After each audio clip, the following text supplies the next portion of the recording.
Something has just happened that we haven't seen in financial markets since the global financial crisis in 2008. And you might be thinking, oh no, this is another doom and gloom video. It really isn't. I want you to understand what's happening out there, what the risk is, and show you how you can make money out of this and out of what's coming. So what has just happened? A debt, a bond, if you will, a mortgage, if you will, on a commercial building in New York on Broadway. It's, what's the address? I thought I had it here somewhere. Anyway, it doesn't particularly matter. As defaulted on its loan. So they didn't bring in enough rent because there are not enough tenants around. So they couldn't pay the loan back. Now, what's unusual about this is that this was a AAA rated note, or a AAA rated bond or mortgage, if you want to prefer to call it that.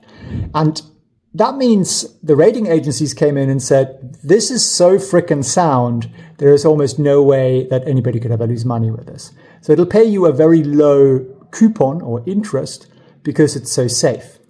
Now, these guys just lost 25% of their money. They don't think it was that safe. They don't think the rating agencies did a particularly good job. And how did this come about? Well, if you go back a couple of years, 3 years, everybody said, we live in a zero interest environment. Interest rates will never go up again. And therefore, people would buy an office building like this and they would refinance it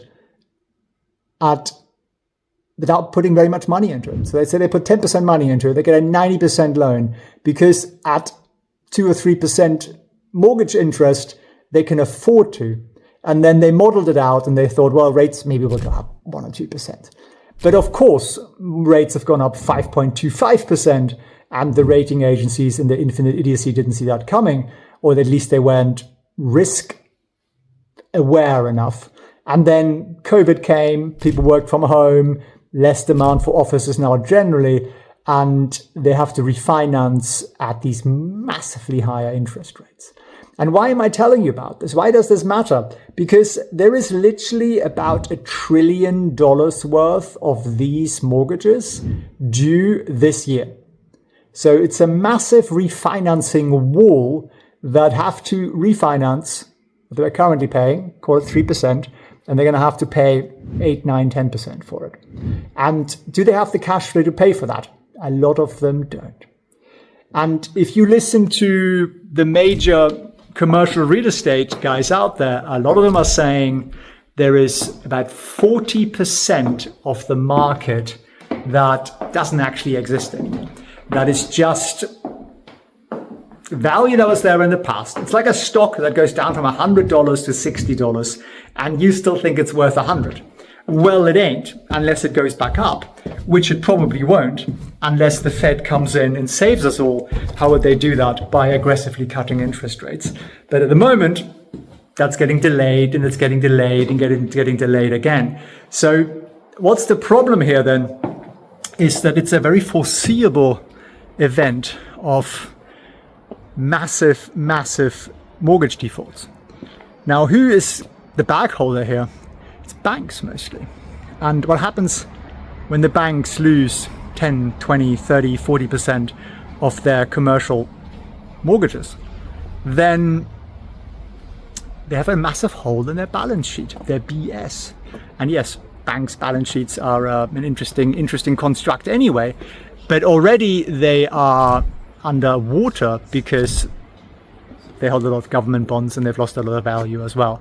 So they are really in a sticky situation, and this could very much trigger the next banking crisis. Now, I think we're already in a banking crisis. I think we've been in one for over a year, and the government plastered over it with its bailout attempts, which have expired but are sort of still kind of there, and everybody expects them to bail us out.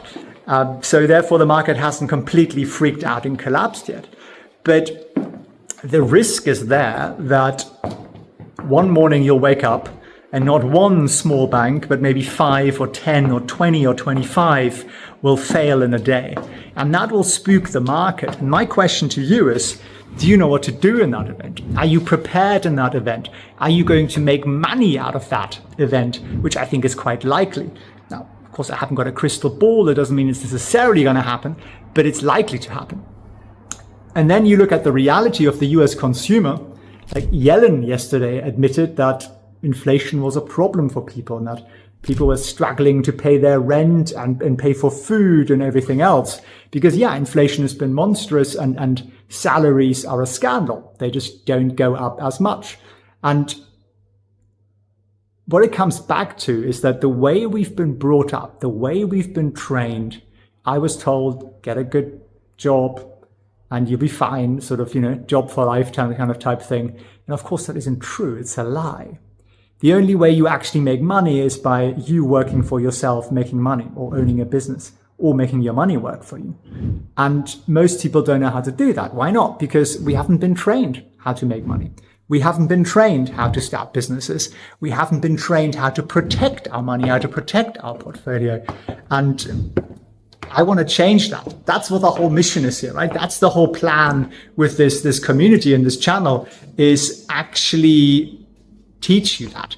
And I will teach you that if you come and join me on Tuesday evening, 8 p.m. Eastern time, as I'm strolling around here in London.